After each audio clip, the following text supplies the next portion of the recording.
Hi நண்பர்களே, நலம் 360 சேனலுக்கு உங்களை அன்போடு வரவேற்கிறேன். இன்றைக்கி நம்ம வீடியோவில் எதை பற்றி பேச போகிறோன்னா, நம்மளோட வாழ்க்கையில் எளிமையாக கிடைக்கக்கூடிய ஒரு அற்புதமான இயற்கை உணவை பற்றி தான் பேச போகிறோம். அதுதாங்க சப்ஜா சீட். சப்ஜா சீட் சின்ன சின்ன கருப்பு நிற விதைகள் தான். நம்ம ஊரில் இதை சப்ஜா விதை, பசில விதை, துளசி விதை, சப்ஜா விதை அப்படின்னு பல பேர்களில் அழைச்சிட்டு வராங்க.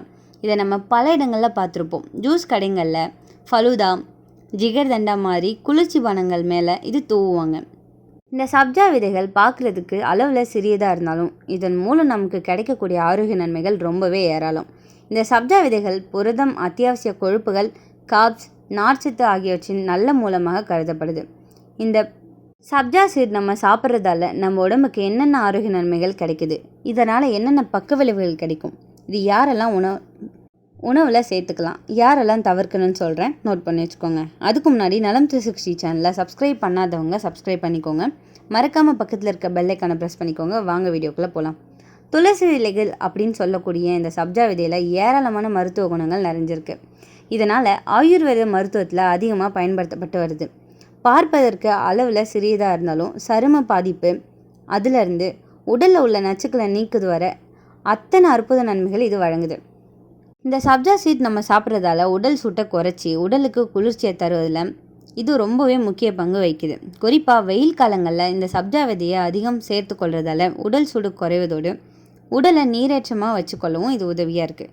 இந்த விதைகளை ஒரு ஸ்பூன் அளவு எடுத்து ஒரு டம்ளர் தண்ணீரில் ஊற வச்சு ஜூஸ், தயிர், ஃபலூடா, ஐஸ்கிரீம், புட்டிங்ஸ் போன்ற உணவோடு சேர்த்து நம்ம சாப்பிடலாம். இந்த சப்ஜா விதைகளை தண்ணீரில் ஊற வைக்கும்போது அதில் கரையக்கூடிய நார்ச்சத்து உருவாகும். அதை தண்ணீரோடு அப்படியே குடிக்கும்போது உடலில் தண்ணீரை வெளியேற்றுது.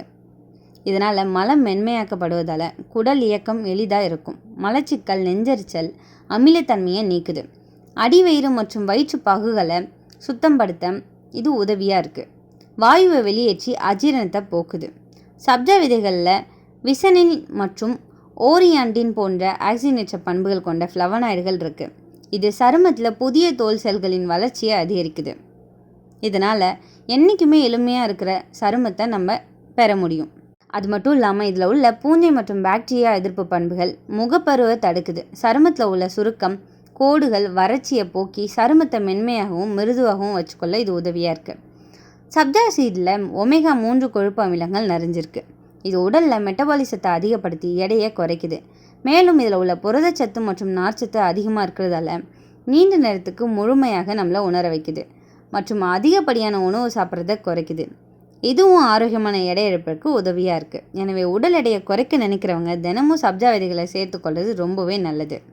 இந்த சப்ஜா விதையில் உள்ள நார்ச்சத்து நம்ம சாப்பிடும் உணவுலேருந்து நம்ம உடல் சர்க்கரையை உறிஞ்சி கொள்ளும் வேகத்தை மெதுவாக்கும். இதனால் உடலில் இரத்த சர்க்கரை அளவு கட்டுக்குள்ளே இருக்கும். எனவே ஒரு நீரிழிவு நோயாளிகள் ஒரு நாளைக்கு 2 ஸ்பூன் விதைகளை ஒரு கிளாஸ் தண்ணீரில் 15லேருந்து 20 நிமிஷம் ஊற வச்சு அதோட அரை ஸ்பூன் தேன் சேர்த்து வாரத்தில் 2 முறை குடிச்சு வந்தால் இந்த சர்க்கரை அளவை பராமரிக்கிறதோட நல்ல செரிமானத்துக்கும் இது உதவியாக இருக்கும். சப்ஜா விதைகளை வேக வைக்கும்போது உருவாகிற ஜெல் போன்ற பொருள் நம்ம உடலில் உள்ள நச்சுக்களை வெளியேற்றவும் நச்சுத்தன்மையை நீக்கவும் உதவுது. இது சரும பளபளப்பை அதிகப்படுத்துவதோட தேஜஸான கூந்தலை பெறவும் உதவியாக இருக்குது. சப்ஜா விதையில் உள்ள அதிகளவு புரதம் மற்றும் இரும்பு சத்து முடி உதிர்வை குறைச்சி இயற்கையான முடி வளர்ச்சியை அதிகரிக்குது. அடர்த்தியான வலிமையான கூந்தலை பெற விரும்புகிறவங்க சப்ஜா விதையை ஹேர் ஆயில், தேங்காய் அல்லது பாதாம் எண்ணெயோட கலந்து உச்சந்தலை மற்றும் முடியின் வேர் வர நன்றாக தடவி 5 நிமிஷம் மசாஜ் செஞ்சு 20லேருந்து 30 நிமிஷம் கழித்து ஷாம்பு வாஷ் செஞ்சு கொள்ளலாம். இது பொடுகை போக்குறதோட முடிக்கு பளபளப்பையும் தருது. இந்த சப்ஜா விதைகளால் ஆக்சிஜனேற்ற பண்புகள் அதிகமாக இருக்குது. இது பார்க்கின்சன் மற்றும் அல்சைமர் உள்ளிட்ட நரம்பியல் கோளாறுகளோட தாக்கத்திலிருந்து நம்மளை பாதுகாக்குது. அது மட்டும் இல்லாமல் ஒற்றை தலைவலி, மன அழுத்தம், மனச்சோர்வு பிரச்சனைகளால் அவதிப்படுறவங்க இந்த சப்ஜா விதை அன்றாடம் சேர்த்து கொண்டால் நிவாரணம் பெறலாம். மேலும் மூளை செயல்பாட்டில் மேம்படுத்தி நினைவாற்றலை அதிகரிக்குது. என்னதான் ஆரோக்கிய நன்மைகள் வழங்கினாலும் சிலர் இந்த சப்ஜா விதைகள் சாப்பிட்றத தவிர்க்கணும். கோடை காலத்தில் உடல் வெப்பத்தை குறைக்க சப்ஜா விதை சூப்பராக வேலை செய்யும். ஜிகர்தண்டா, லெமன் ஜூஸ், பால் ஜூஸ் எல்லாத்துலேயும் சேர்க்குறாங்க. வயிற்றில் எரிச்சல், குதிரை வெப்பம், அசதி இதை குடித்தாலே குறையும். உணவு செரிமானம் மெதுவாக நடக்கிறவங்களுக்கு இது நல்லா உதவி பண்ணும். வயிற்றுப்போக்கு, மலச்சிக்கல் 2க்கும் சமநிலையை கொடுக்குது. சப்ஜா விதை நீரில் ஊறினா ஜெல்லி மாதிரி ஆகும். இது குடலுக்குள்ளே போய் உணவுக்கு மென்மையான லூப்ரிகேஷனை கொடுக்குது. சப்ஜா விதை நார்ச்சத்து நிறைஞ்சது. அதனால் சாப்பிட்டவுடன் பசி அடங்கும். டயட்டில் இருக்கவங்களுக்கு இதை குடித்தா அதிகம் சாப்பிட வேண்டிய நிலை வராது. பசி அடக்கி மெதுவாக எடையை குறைக்க உதவுது. சப்ஜா விதை இரத்த சர்க்கரையை கட்டுப்படுத்த உதவுது. உணவுக்கு பிறகு குளுக்கோஸ் திடீர்னு அதிகரிக்காமல் மிதமான அளவில் இருக்க இது உதவி செய்யுது. உடலை உள்ளிருந்து சுத்தம் செய்யுது. அதனால் முகத்தில் பிம்பிள் பருக்கள் குறையும். தலைமுடிக்கு நேரடி பிரயோஜனத்தை கொடுக்குது. முடி கொட்டுதல் குறைய இது உதவியாக இருக்குது. சப்ஜா விதையில் புரதம், இரும்பு, மக்னீசியம், கால்சியம், ஒமேகா 3 கொழுப்பு அமிலங்கள் இருக்குது. இதனால் எலும்பு பலம், இரத்த சத்து, மன அழுத்தம் குறைவு எல்லாத்துக்கும் இது உதவியாக இருக்குது. இதில் ஒரு சில பக்க விளைவுகளும் இருக்குது. கவனிக்க வேண்டிய விஷயம் என்னென்னா, கர்ப்பிணிகளுக்கு கவனம் தேவை. கர்ப்பிணிகள் அதிகமாக சாப்பிட்டா ஹார்மோன்களை பாதிக்க வாய்ப்பு இருக்குது. அதனால் மருத்துவ ஆலோசனை ரொம்பவே அவசியம். ஜீரண சிரமம், வயிற்றில் வலி, அதிக புளிப்பு வர வாய்ப்பு. அதிகமாக எடுத்தால் ஒரு சிலருக்கு வீக்கம் அல்லது அலர்ஜி ஏற்படலாம். 5 வயதுக்கு குறைவான குழந்தைகளுக்கு பரிந்துரை செய்யப்படாது. விதை தொண்டையில் அடைச்சிக்கொள்ளும் அபாயம் இருக்குது. ரத்தம் மங்க வைக்கும் மருந்துகள் எடுத்து கொண்டிருப்பவங்க கவனமாக இருக்கணும். மருத்துவர்கிட்ட ஆலோசனை எடுத்ததுக்கு பிறகு தான் இதை சாப்பிடணும். என்னதான் இந்த சப்ஜா விதை ஆரோக்கிய நன்மைகளை வழங்கினாலும் ஒரு சிலர் இந்த சப்ஜா விதைகளை சாப்பிட்றத தவிர்த்து தான் ஆகணும்.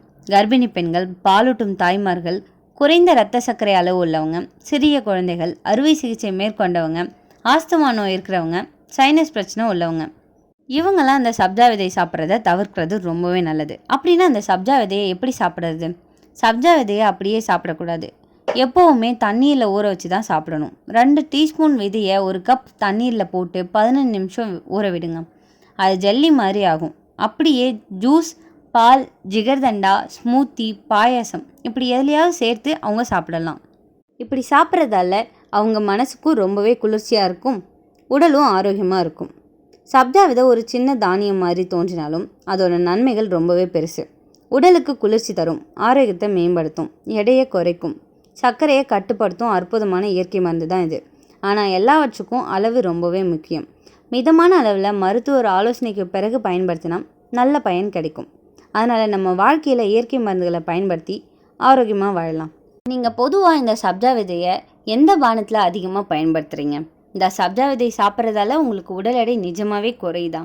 உங்கள் வீட்டில் இருக்க குட்டீஸ் இந்த சப்ஜா விதையை எப்படி கொடுத்தா சாப்பிட்றாங்க அப்படின்னு கமெண்ட்டில் சொல்லிடுங்க.